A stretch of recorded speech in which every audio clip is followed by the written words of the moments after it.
Gold medal वाली बहू। सपना के पिता एक गरीब किसान थे। माँ पिता खेत में काम करते तो पीछे से सपना गांव के बच्चों के साथ हॉकी खेलती। एक दिन शाम को, सारा दिन खेलती रहती है, ये नहीं कि छोटे भाई को संभाले। माँ पता है, मैंने आज हॉकी में पास के गांव के लड़कों की टीम को हरा दिया। अरे वाह वाह मेरी बेटी, शाबाश। ये ले के रुपया, जा जाकर टॉफी खा ले। सपना खुशी से पिता के गले लग जाती है और बाहर चली जाती है। अरे तुम इसको बिगाड़ रहे हो, मैं ना इसकी शादी ही करा दूंगी। ऐसा कैसे शादी करा देगी? हाँ, अभी तो उम्र खेलने की है।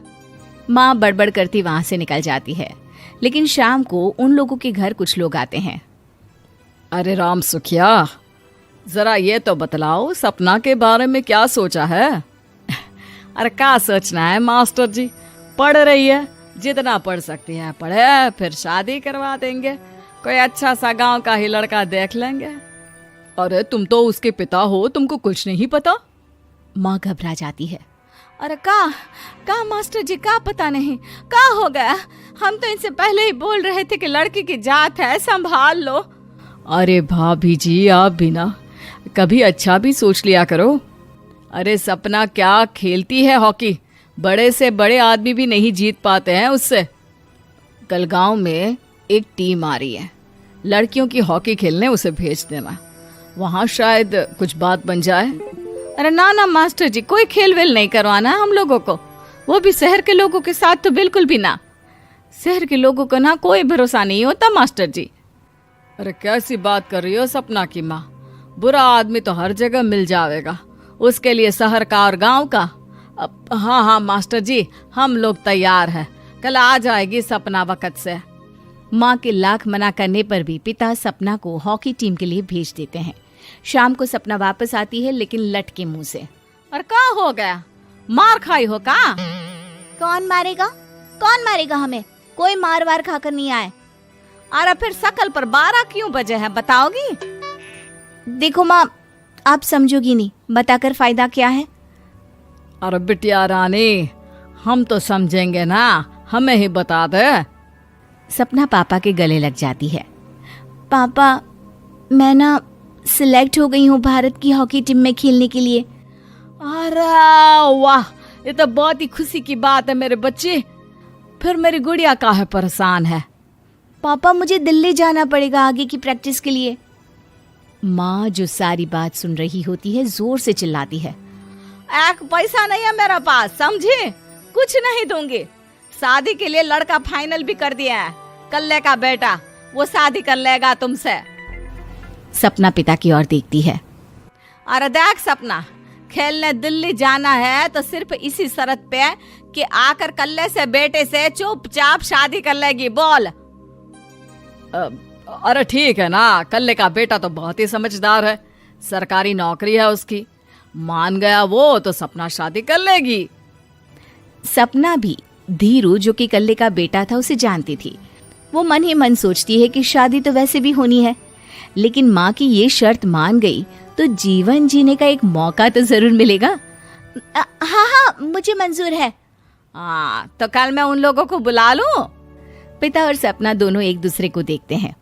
अब माँ ठीक है ना, बुलाने की क्या जरूरत है, वो लोग पसंद कर रहे हैं ना मुझे, वही ठीक है।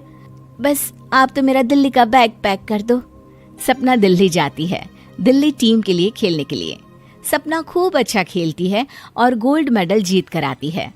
जब वो गांव आती है तो उसका जोरदार स्वागत होता है। हर कोई सपना सपना चिल्ला रहा होता है। और सपना के पापा, तुम्हारी बेटी ने तो गांव का नाम रोशन कर दिया है। गांव की तरफ से तुम लोगों को गांव में पक्का मकान और सपना को परिषद में पक्की नौकरी देने के लिए हम तैयार हैं।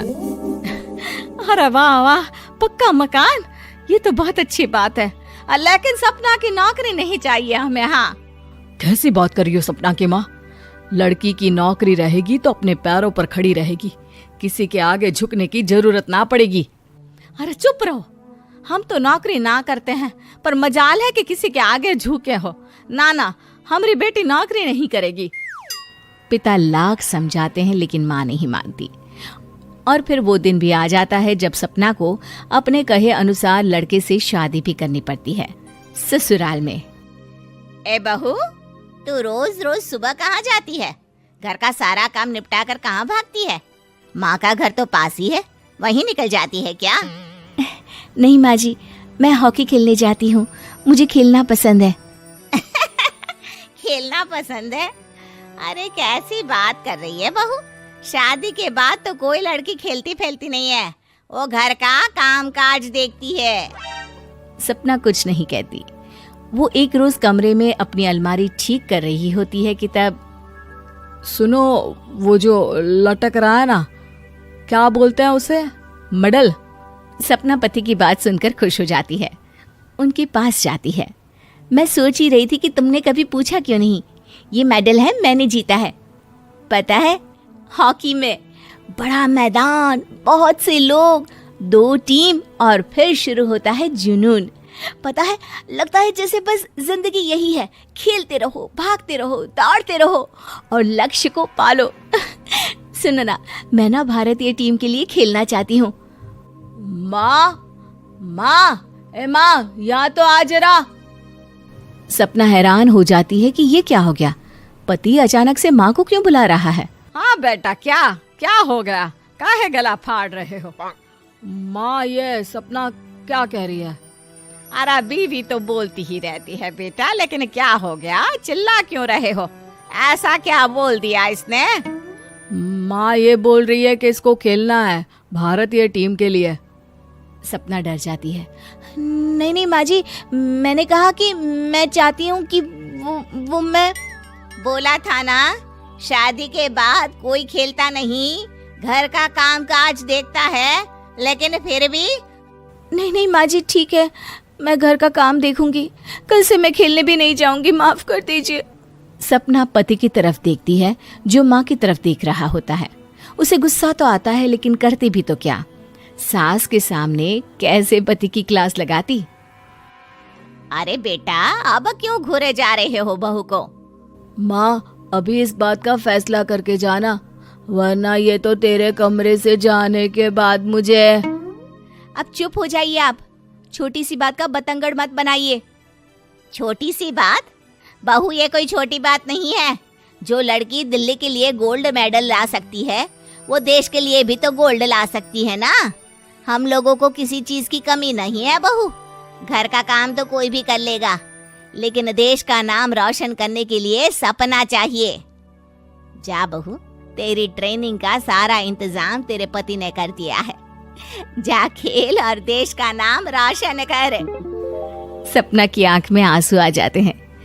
वो सोचती है कि बेटियों को मायके के साथ अगर ससुराल में भी सहयोग मिले तो ऐसा कोई काम नहीं जो वो नहीं कर सकती है।